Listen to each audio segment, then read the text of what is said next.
Eu quero compartilhar um texto muito especial que Deus me deu essa tarde. E eu penso que tem muito a ver, querido, com esse momento que nós estamos vivendo. Nesses dias o Espírito Santo tem me levado, e eu penso que levado a cada um de nós. E mais do que levar, Ele tem ensinado a manter os nossos olhos onde de fato vai manter o vigor, vai manter os passos, vai manter os sonhos. Por que você está dizendo isso, pastor? Porque dependendo onde você colocar a tua visão, vai-se o vigor. Você não caminha e você perde os sonhos.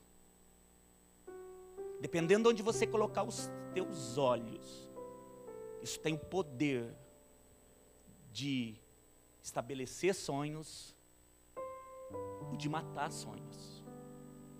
Eu não sei se você já encontrou, querido, pessoas que sempre olham para o fracasso, e quando você vai falar de vitórias com elas, elas não compreendem a vitória, mas elas falam muito bem do fracasso. Elas dizem que não vai dar certo, elas dizem que o mundo está de mal a pior. Mas o meu Deus, querido, Ele não é antigo, Ele não é moderno. Nosso Deus é eterno. Ele não deixou de cuidar. Ele não deixou de amar você. Que Deus é esse que ontem fazia e hoje não faz mais. É por isso, querido, que onde você manter os seus olhos, vai ter esse poder de estabelecer dentro de você quem de fato você é.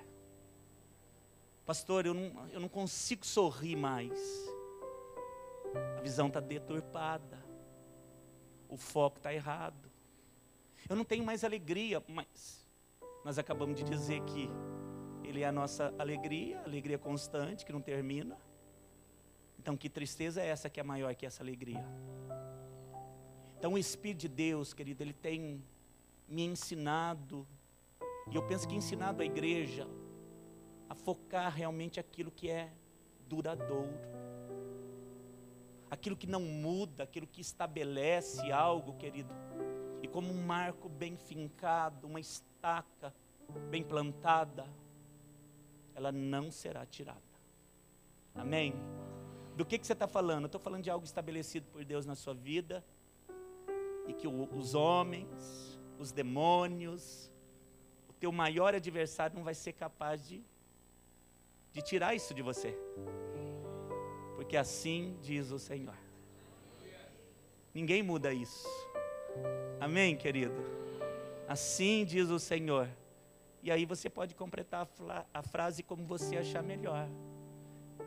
Eu tenho completado dizendo: assim diz o Senhor, que eu mesmo serei alguém temente, humilde, dependente, para que Deus cumpra em mim todo o seu querer. Porque quando houver algo de mim, essa coisa não rompe. Amém, querido? Estabeleça sonhos em Deus. Estou dizendo isso, querido, no meu espírito. Estabeleça o que você nasceu para ser em Deus. É o mais importante. Eu quero compartilhar esse texto, querido, que diz da importância de você em toda a sua caminhada não perder esse foco. Como a campanha diz, focados na excelência, não há outro tão excelente como ele. O que aconteceu na vida desse homem é um ensinamento para mim. Esse texto, ele fala de um homem que foi muito usado por Deus, que teve ciclos completos na sua vida, eu vou falar disso, mas que durante a caminhada, num determinado momento, ele fez o que não devia fazer, e aquilo vai custar uma passagem. Isso vai custar o pisar num outro lugar que ele sonhava tanto. Vamos para o texto, Deuteronômio, no capítulo 34. Aquilo que Deus tem para você, você vai pisar, meu irmão. Amém? Você crê? Eu também, querido. Você não vai passar, querido, desapercebido por essa terra, não. Tua história tem começo, tem meio e não tem fim. Amém, amado? Tua história tem começo, tem meio e não tem fim. Porque nós iremos morar com o nosso Deus e isso é eterno. Deuteronômio, no capítulo 34.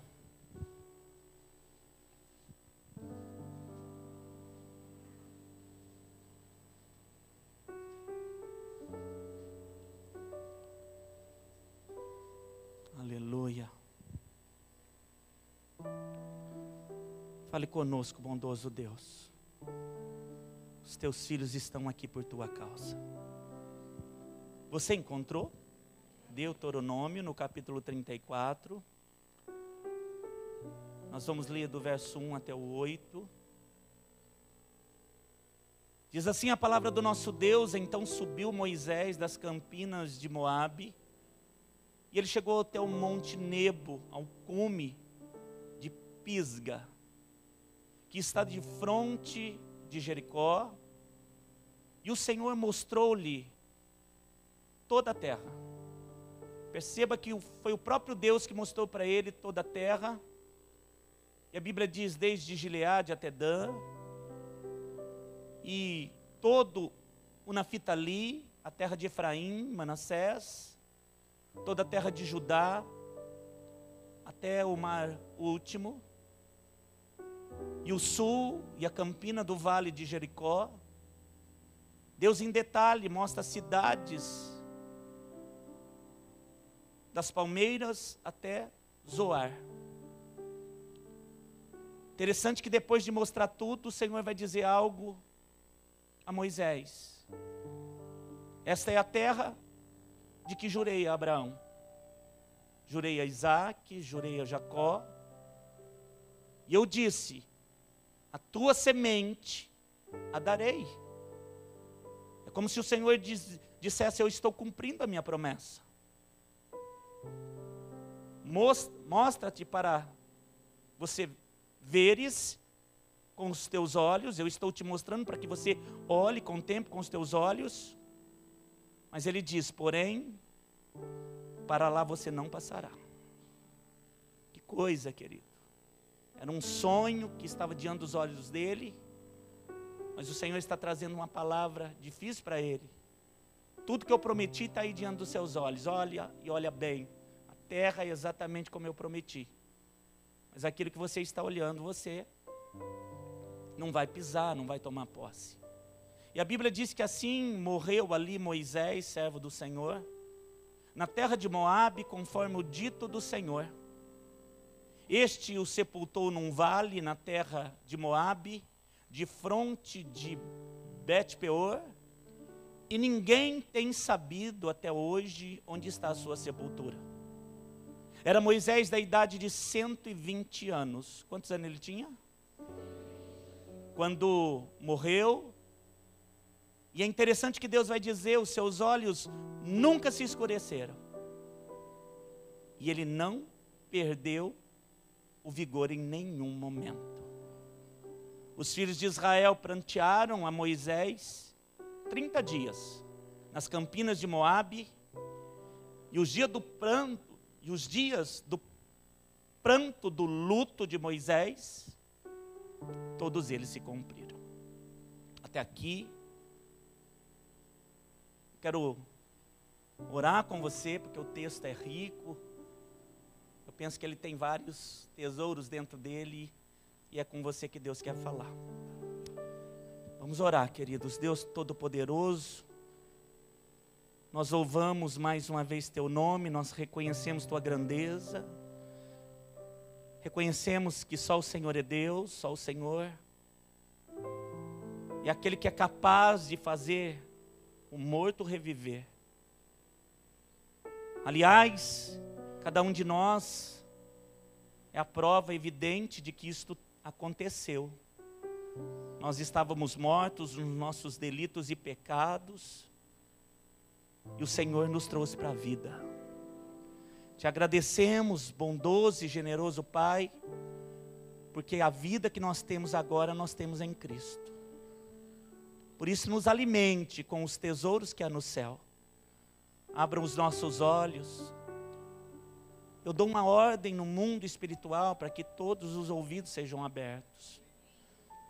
Por um momento, eu sei que o Senhor está me mostrando ouvidos que estavam tapados. Vá abrindo, Espírito Santo, para que essa palavra entre pelos ouvidos, mas que tenha um lugar no coração. Que ela produza frutos e que esses frutos sejam para a tua honra e para a tua glória. Nós te louvamos, nós te agradecemos. E todo o que crê, diga amém. Aleluia.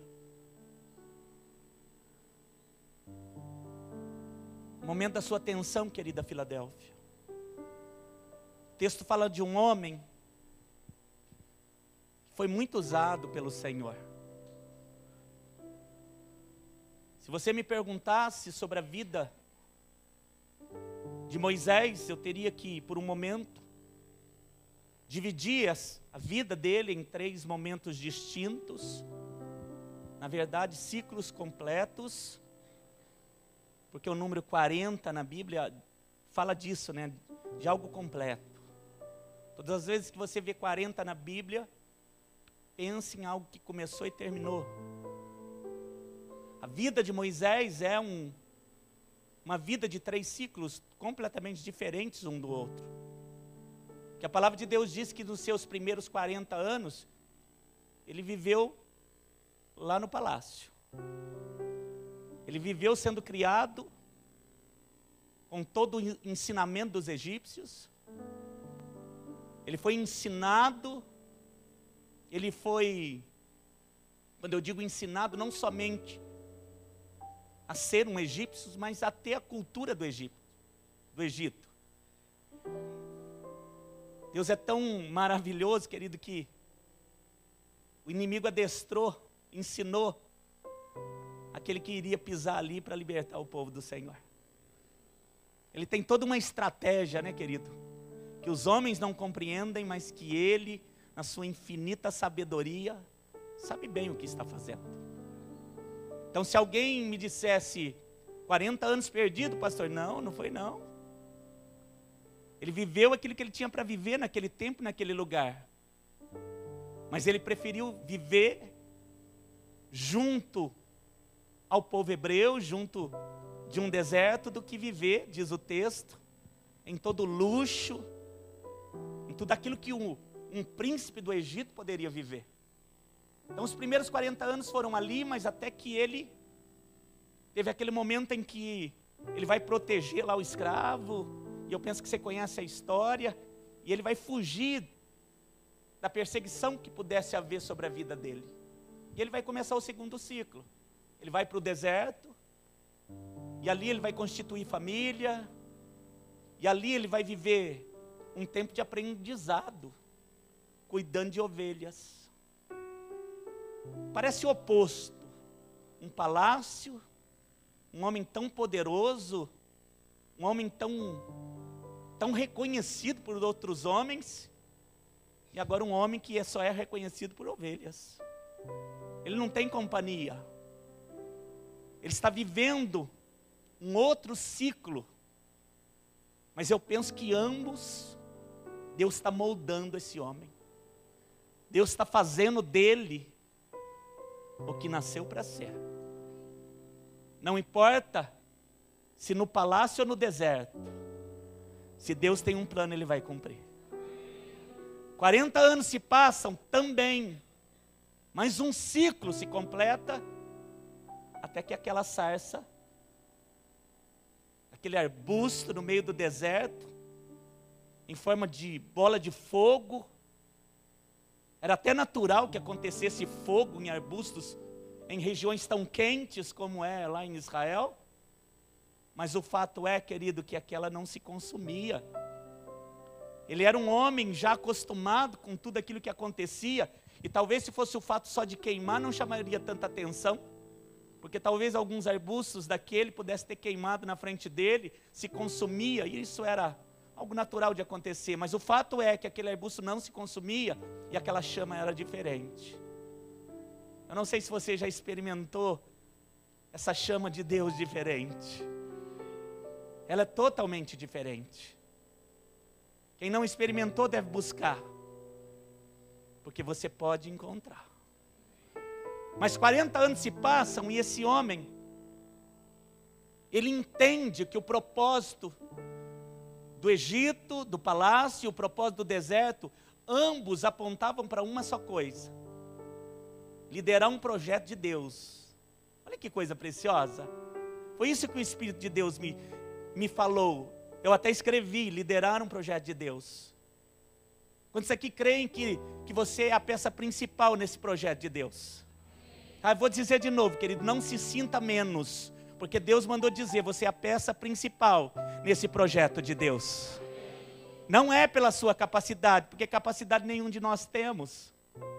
Mas aquilo que você precisa, se você se colocar realmente à disposição de fazer do Senhor a pessoa principal do teu viver, dos teus projetos, dos teus sonhos, Ele vai usar você como essa pedra principal para arrebatar pessoas, para quebrar tradições, para libertar cativos.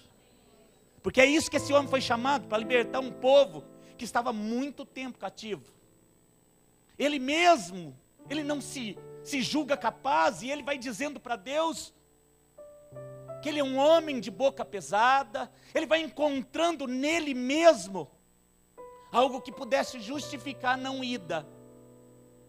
Talvez ele mesmo, querido, não entendesse que tudo estava contribuindo para aquele chamado. E vem então o último ciclo, mais 40 anos, onde dentro desses 40 anos eu penso que é o ápice da vida de Moisés. É nesses 40 últimos anos, nesse ciclo, que ele vai ser tremendamente usado para ser o representante do Senhor lá naquele povo, naquele palácio que ele havia vivido tanto tempo. Eu penso que Moisés conhecia as brechas da entrada e da saída. Eu penso que Moisés conhecia como falar, como fazer. Mas eu penso principalmente, querido, que ele compreendeu, diante daquele arbusto que não se consumia, o porquê da sua existência. É tão maravilhoso, querido, quando nós descobrimos em Deus por que nascemos. Tua vida não é um acaso. Você não veio aqui, querido, para ser um ótimo profissional na profissão que você exerce. Glória a Deus porque você é um bom profissional, amém? Glória a Deus porque você constituiu família. Glória a Deus porque você é um homem de sabedoria, você é uma mulher muito talentosa. Mas tudo isso é segundo plano diante do que Deus tem para mim e para você. Aquilo que Deus me chamou realmente é o que me faz viver. Porque aquilo que me faz viver, eu passo a entender que é o meu ser. Não tem outra coisa melhor, mais excelente do que ser o que Ele determinou que eu seja. Moisés entendeu, então ele vai, liberta o povo. Claro, foi o Senhor que usou, foi o Senhor quem fez, foi o Senhor que fez com o coração daquele faraó amolecesse, e depois de alguns dias já de novo endurecesse. O fato é, querido, que ele viveu milagres de Deus logo quando o povo é liberto, e ele vai passar por aquelas águas grandes que se abrem, e ele vai entrar num caminho, querido, que ele tem que ser agora o líder de um povo que era grande, que era mais de 3 milhões de pessoas, mas ele também conhecia o deserto. Ele conhecia o palácio, mas ele conhecia o deserto. Diga isso: Moisés conhecia o palácio, Moisés conhecia o deserto. Por que você está dizendo isso, pastor? Porque aquilo que você viveu antes, que ainda que seja o mesmo lugar, você não vai viver da mesma forma. Estou profetizando na tua vida. Ainda que seja o mesmo lugar, ainda que seja a mesma cidade, o que você viveu antes, querido, você não vai viver da mesma forma. Nenhum dia é igual ao outro. Embora eu costumo dizer que esse mundo é redondo. Nós vamos caminhando, e daqui a pouco não é que nós nos deparamos com a mesma situação? não é que nós nos deparamos com a mesma coisa, pastor. Que às vezes estava enterrada, mas não é que eu estou vendo que esse marco eu vou ter que desenterrar. Porque toda vez que eu passo aqui, essa coisa me faz sofrer. E o que Deus está dizendo para mim e para você é, se você passar, vamos resolver essa coisa definitivamente. Porque quando você passar aqui de novo, você vai estar curado em nome de Jesus. É assim que Deus faz, querido. Tudo o que acontece na sua vida tem um propósito, um porquê e principalmente um para quê. Mas se você me disser, pastor, aquilo que eu vivi ontem vai servir exatamente para aquilo que eu vou viver amanhã, não, querido. A experiência vivida é um aprendizado, tudo cooperou, mas todo dia tem novidade diante de Deus. Estou profetizando, o amanhã será melhor. Amém, querido? Diga para o teu irmão, amanhã será melhor.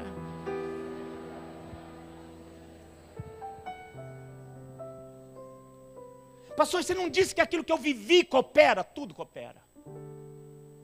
Mas você tem que entender, querido, que conhecer Deus e a sua palavra é diferente de obedecer Deus e a sua palavra.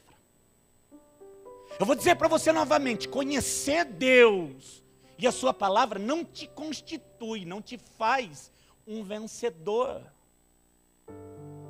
Algumas pessoas, queridos, chegam para mim e dizem, eu conheço o Deus que você serve.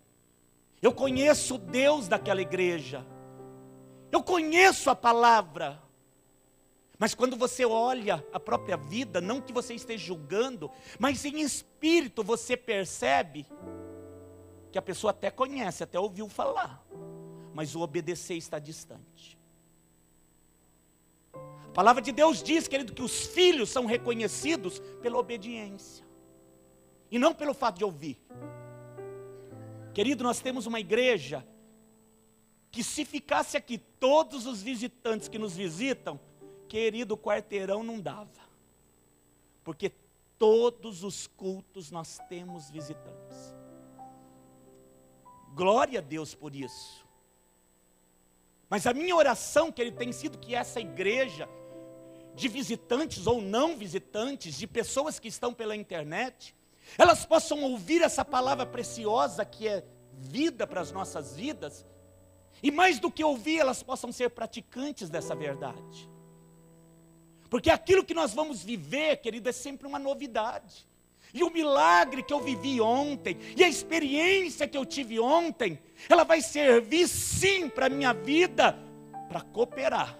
Mas dizer que resolve, está resolvido, eu vivi ontem, eu sei muito bem o que fazer. Não, querido, é novidade todo dia. Até o seu adversário, ele muda. Ele arquiteta, ele se veste até de anjo de luz, se for necessário, para enganar você. Então aquilo que você pensa, querido, ser a mesma coisa, não é. E é nisso que às vezes as pessoas têm caído, por não ter a visão nítida em Jesus, para que Ele, que sabe tudo, dizer, olha, isso é um laço. Cuidado com a tua decisão, cuidado com a tua escolha, cuidado onde você vai entrar. Porque isso que parece ser uma coisa muito boa, eu quero te livrar.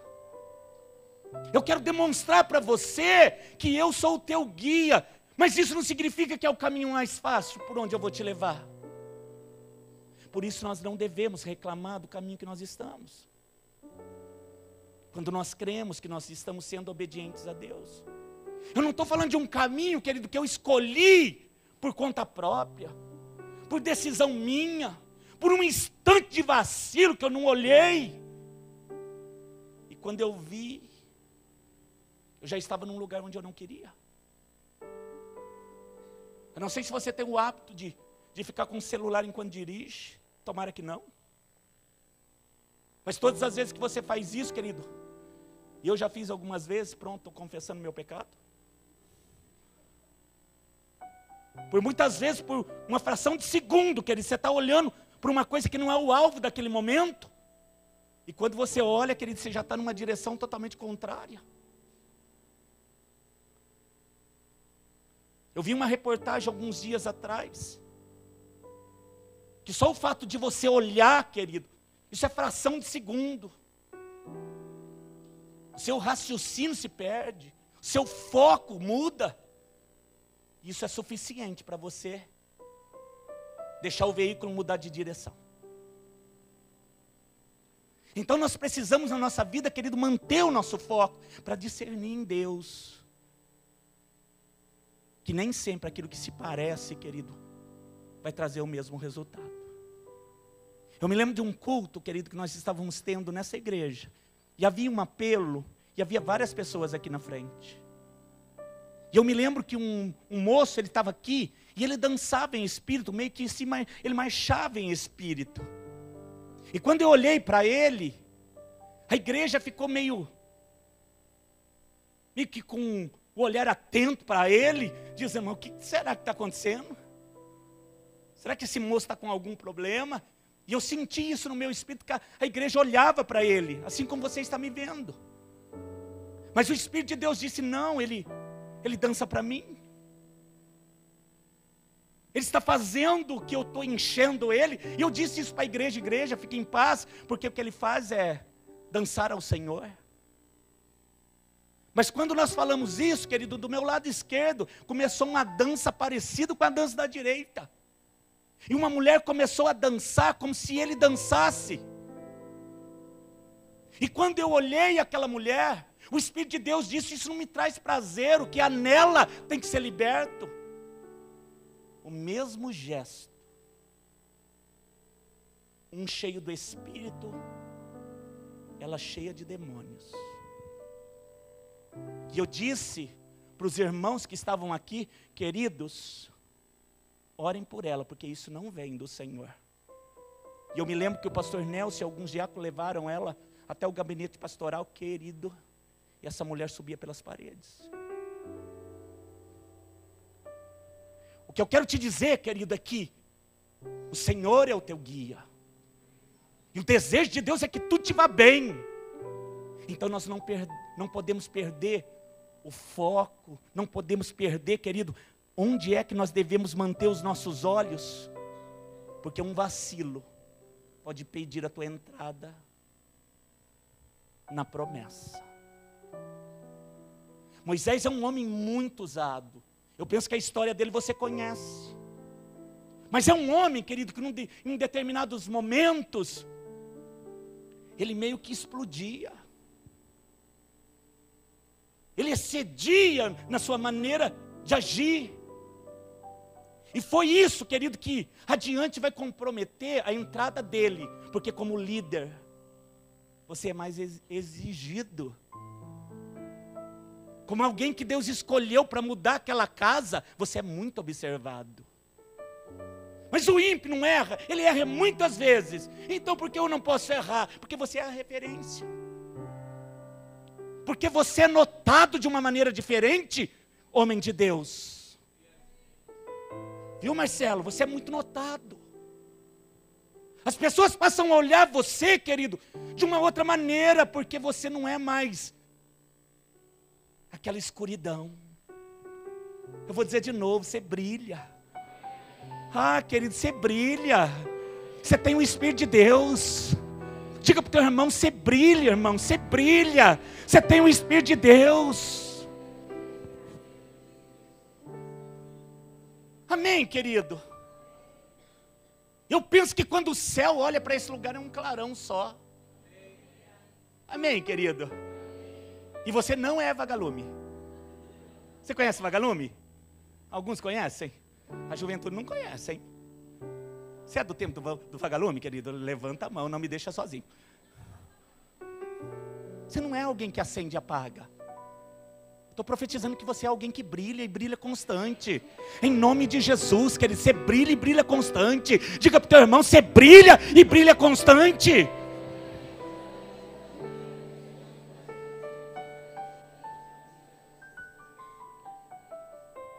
Moisés, querido, é um homem muito notado, é um homem que Deus escolheu, é um homem que Deus investiu, é um homem que Deus treinou. Embora nem ele mesmo soubesse, é um homem que Deus foi forjando caráter, escolhas. Oh, querido de Deus, você é alguém que Deus está investindo, alguém que Deus está trabalhando, alguém que Deus está moldando, alguém que Deus está trazendo a existência de dentro para fora. Você não tem mais o mesmo coração. Amém, querido? Por isso, é por isso que os seus olhos precisam estar sendo focados nele, porque quanto mais você olhar para ele, a Bíblia diz que o seu semblante, algo dentro de você, a sua vida vai sendo moldada cada vez mais semelhante a ele. Aquilo que eu contemplo é o que eu quero ser. Aquilo que eu contemplo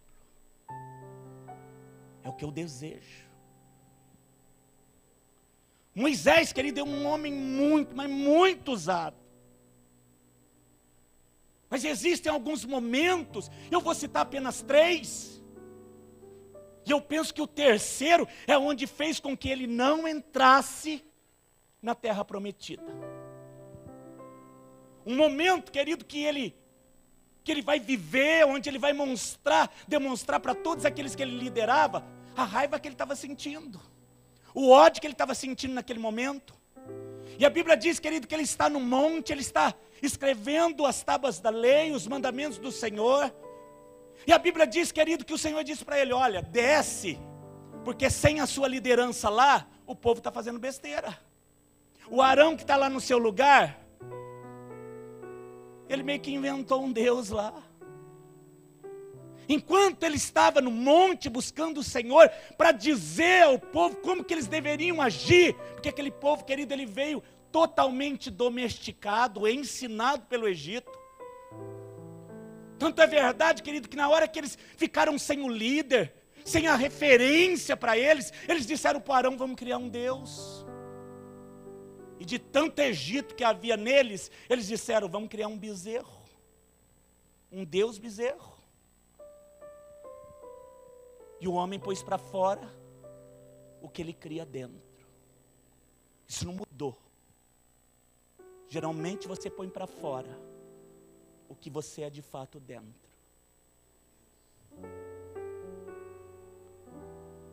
Você tem posto para fora o que de fato você é dentro. Mas foi uma vez no mês, mas é a coisa que está aí guardada. Ai, pastor, mas eu fui uma vez só lá no mundo. Maior que você tem aí, que você ama. Porque o mundo, querido, ele foi arrancado de dentro de mim. O quanto de falta você tem dele? Mas nenhuma. O quanto você precisa ir nessas baladas que tem, para poder, assim, ficar feliz. Porque eu sou jovem, né, pastor? Mas nada. Não me faz falta. Porque o que eu tenho dentro é o que eu estou falando aqui para você. O mundo não me faz falta. Ah, isso é verdade para você também? Diga para o teu irmão, querido, o mundo não me faz falta.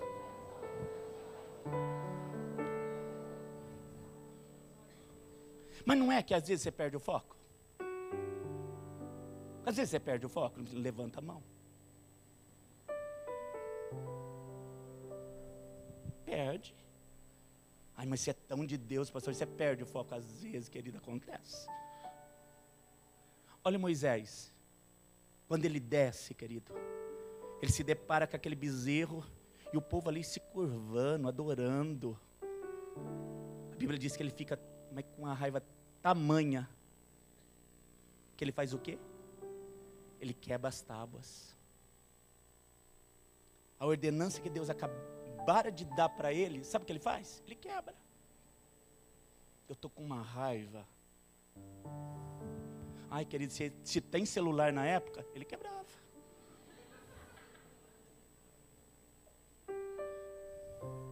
Ai, mas é um iPhone. Quebrava. Não tenho dúvida. Querido, o homem com raiva, ele quebra. Conta aí pro teu irmão, o homem com raiva, ele quebra. Mas quando você fala isso, você olha bem para baixo, viu, querido? Porque vai. Não quebra? Quebra, fala o que não deve. Querido, o homem com raiva é um instante que perde o foco. Alguns dizem, querido, que ele não entrou porque ele quebrou uma coisa tão especial que Deus havia dado. Adiante, querido, ele vai interceder pelo povo. E na mesma palavra de Êxodo, a Bíblia diz que ele vai dizer ao Senhor assim: Senhor, se o Senhor não perdoar eles, risca meu nome do livro da vida. Mas está assim já. Coloca nome, tira nome, a caneta está na tua mão.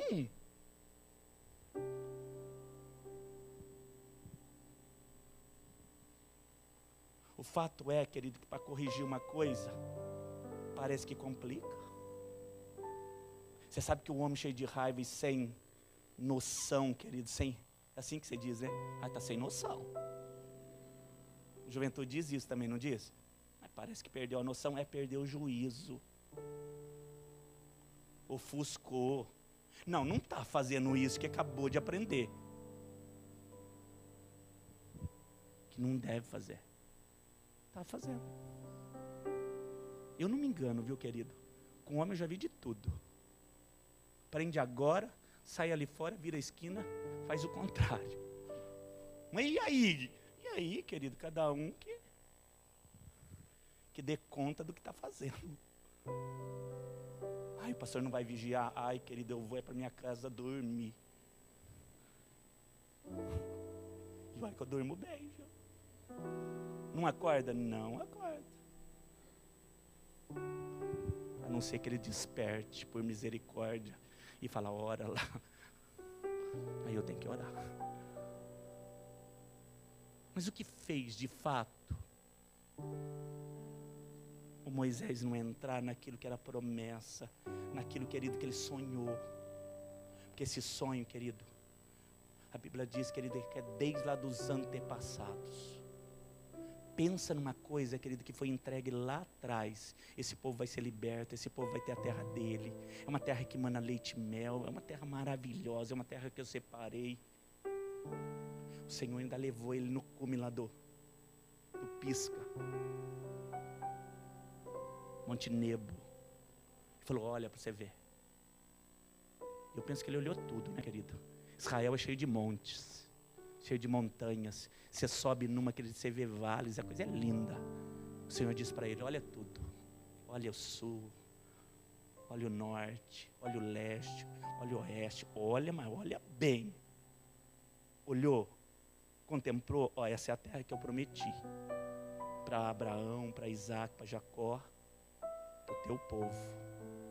Olhou, então eu vou fazer, mas você não vai entrar.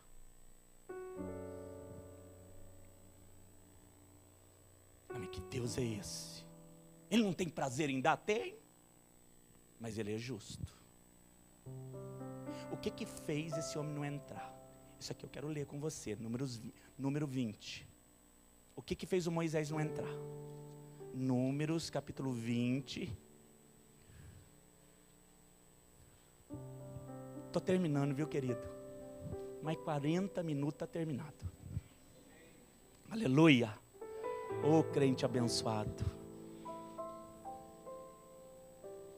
Estou brincando, viu, visitante? 10 minutos nós terminamos. Também se ele permitir, né? Amém? Números 20. Aleluia. Eu amo esse Deus. Ai, está aqui, é tão bom. Amém, querido? Você encontrou Números 20? Verso 7. O Senhor falou a Moisés dizendo, toma vara. A vara que estava na mão dele, o cajado, era símbolo de que Deus era com ele e havia poder. Não é que o cajado era poderoso, não, aquilo era um símbolo de que Deus era com esse homem. Deus diz assim, toma vara e ajunta a congregação, junta o povo. Eu quero mostrar algo para eles. Tu, Arão e teu irmão, Arão, teu irmão, e falai a rocha e dá uma ordem Olha o que ele diz: falai a rocha perante os seus olhos e dará água. Se você fizer isso, você dá uma ordem, o povo vai perceber que só eu fazendo, e a rocha vai dar água. Assim lhe tirarás água da rocha e darás a beber à congregação e aos seus animais. Querido, aqui, se você ler o texto antes, você vai ver que o povo estava indignado, dizendo: nós somos tirados do Egito para morrer aqui, cadê a água? Cadê? Há uma luta aqui. Você pensa, querido, 5 reclamando, já é uma tortura. 3 milhões reclamando. É um enxame de abelha, não é? É um zunido. O Moisés, querido, eu penso que ele foi ficando homem. Foi ficando carne. Você já ficou carne alguma vez, querido? Tem momento, pastor, eu saí de mim. Então, você fala assim, eu sei como é que é. Continuando o texto. Então Moisés, no verso 9, tomou a vara de diante do Senhor, até aqui, como o Senhor havia ordenado. Mas o que o Senhor falou? Dá ordem para a rocha e vai sair água. Mas Moisés e Arão reuniram a congregação diante da rocha. Diante do quê? Grava esse nome, da rocha. E Moisés disse-lhe: ouvi agora, rebeldes. Esse homem não está com raiva. Reclamões, rebeldes. Porventura tiraremos água desta rocha para vós? Ele está usando a figura dele e do Arão. Então Moisés levantou a sua mão e feriu a rocha. Não é uma vez só não, querido, é 2 vezes. Sabe 2 cajadadas? Vocês querem água? Ele bateu naquela rocha 2 vezes. 2 vezes com a sua vara. Mas o Senhor não vai deixar de fazer o milagre por causa da tua rebeldia, viu, querido? Saíram muitas águas, bebeu a congregação e os seus animais. Até aqui, Deus fez um milagre, mas pensa que ele não está vendo? Mas o Senhor disse a Moisés e a Arão: porquanto não crestes em mim, para santificar diante dos filhos de Deus, usa esse momento difícil diante desse povo que é rebelde, sim, mas ensina a me amar e crer em mim. Não é com rebeldia, não é com violência. Dá uma ordem e eu trago água. Estende a mão e eu faço. Não é você. Querido, não é você. Diga para o teu irmão, não é você que vai fazer. Diga para ele, você só tem que crer. Diga para ele, Deus vai fazer. Amém, querido? Aleluia, esse Deus é lindo. Mas ele vai dar sentença aqui, querido. Por isso, não meterei esta congregação na terra que lhes tenho dado. Eu não vou permitir que vocês entrem na terra que eu tenho prometido. 3 milhões de pessoas. Quem entrou? 2 pessoas. Caleb e Josué. E o restante morreu tudo no deserto. Inclusive o Moisés sem entrar. Estas são as águas de Meribá, porque os filhos de Israel contenderam com o Senhor, e o Senhor se santificou neles. Até aqui. Amém, querido? Pastor, mas foi um instante só, o homem perdeu o foco. Então, querido, custou. Eu vou terminar dizendo para você, querido. Nós estamos vivendo uma dispensação que é diferente. A dispensação da graça. Ai, querido, nós estamos vivendo a dispensação da graça. O que significa isso? Deus perdoa, e Deus perdoa, e Deus perdoa. Aí ele traz castigo? Não, ele traz bênção. Perdoa e abençoa. Perdoa e abençoa. Mas nas nossas escolhas, nós deixamos brechas. Nos nossos descuidos, das nossas andanças pelo mundo, Mas um instante só, pastor. Eu fui lá rapidinho, ouvi a música lá e voltei para cá. Cantei louvor de novo. Não tem gente que faz isso. Ah, tem. Hoje internet, querido, você vê de tudo. E às vezes eu dou uma olhadinha e falei, não. Será que é? Mas estava lá. Eu fico olhando várias vezes, que por dentro eu estou assim, rebelde. Eu fico como Moisés de vez em quando. Dá vontade de dar uma cachadada. Mas não posso fazer, já aprendi com ele. É amor, então vou orar, vou insistir. Vai voltar. Amém, querido? Vai voltar. É amor, tem que amar. É que dá vontade de dar.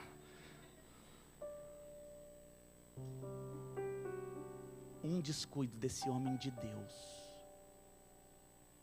Ai, pastor, mas também já tinha 120 anos, né? Entrar na terra para quê? Você sabe que tem gente que associa isso, né? 120 anos, viveu 3 ciclos inteiros. Vai fazer o que na terra prometida? Sabe o texto que nós lemos? Sabe uma das coisas que diz o texto, querido?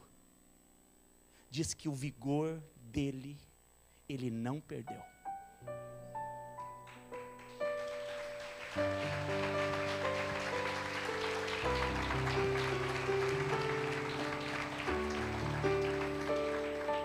Olha isso, querido, ele morreu, os seus olhos nunca se escureceram. Sabe aquele semblante vai ficando apagado? Não. Ele estava radiante. Seus olhos continuavam brilhando. Vigor! 120 anos com todo vigor. Para viver mais 80, mais 120. O momento era diferente. Então não é o caso do vigor, viu, querido? Ai, pastor, eu estou me cuidando, porque eu vou viver assim, ó. Quantos anos viveu seu avô, Leinha? 123. É o que eu conheci que viveu mais. Eu já pedi para ela a certidão, ela não me trouxe. Está guardada, Leia? 123. Esse é o que eu conheci que viveu mais. Pastor, eu tenho vigor para viver. É, querido. Mas isso não basta. Eu prefiro viver 50 vividos em Deus do que 100 no mundo.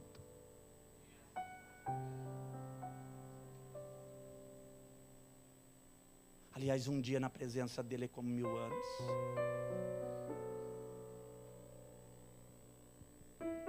Mas só porque tocou na rocha? Ah, mas é isso que eu quero falar com você para terminar. Não vai dizer que Deus ficou tão bravo porque ele fez aquilo. Ele é um homem de Deus, pastor. Ele é cheio do Espírito de Deus. É, querido, ele fez, eu penso que muito mais coisas abençoadas. Eu penso que ele mora com Deus. Mas não entrou. Porque mais do que desobedecer, ele tocou nessa rocha. Que simbolizava essa rocha? Vou terminar lá. 1 Coríntios capítulo 10. Vamos terminar lá? Você sabe que tudo que está no Antigo Testamento faz sombra para o Novo, né? Amém, querido? Você compreende isso? Tudo que está no Antigo faz sombra para o Novo. Eu me perguntava muitas vezes, ai, pai, mas aquele povo, tirando a paciência dele, todo mundo lá, gritando água, água, água, ele não tem o direito de ficar nervoso? Mas quando eu li esse texto aqui, eu entendi. 1 Coríntios 10. Você encontrou?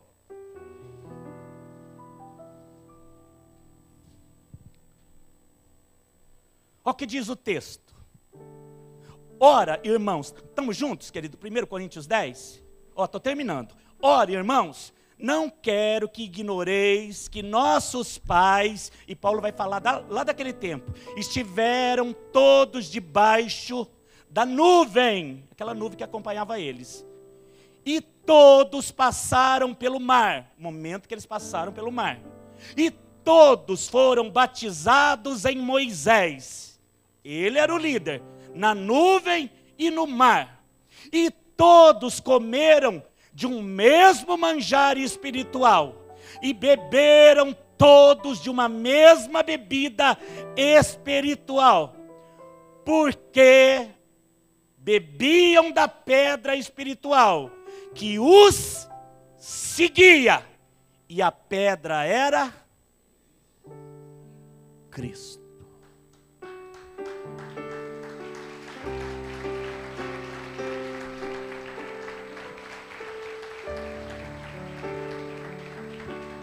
O que Paulo está dizendo? Que aquela pedra representava quem? É por isso que o pai ficou tão furioso. A pedra representava. Quem rejeita o Cristo perde a terra prometida. No seu caso, aliás, não é o teu caso, porque você reconhece Cristo, amém? Mas no caso daquele que não reconhece lá fora, ele perde a salvação. Nessa dispensação passada, perdi o direito de entrar na terra prometida. E nessa aqui, o direito de entrar no céu. A pedra é quem? Aliás, querido, a pedra principal nunca deixou de ser Jesus Cristo. Ai, pastor, mas eu não nego ele. Quando você vai para o mundo, querido, você nega ele.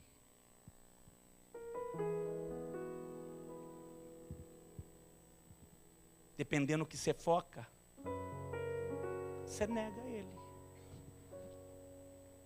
Dependendo do que te dá prazer, você nega ele.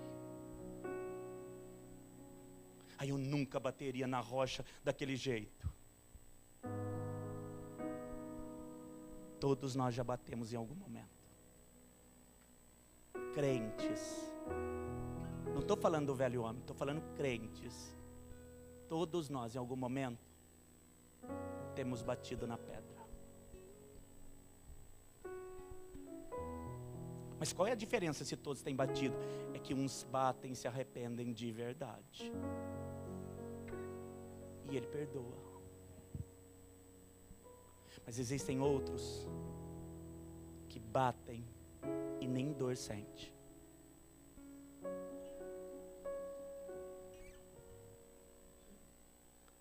Pastor, mas que diferença tem? Aqui, talvez hoje, essa semana, não tem diferença nenhuma. Mas lá na frente, isso vai decidir quem entra e quem não entra.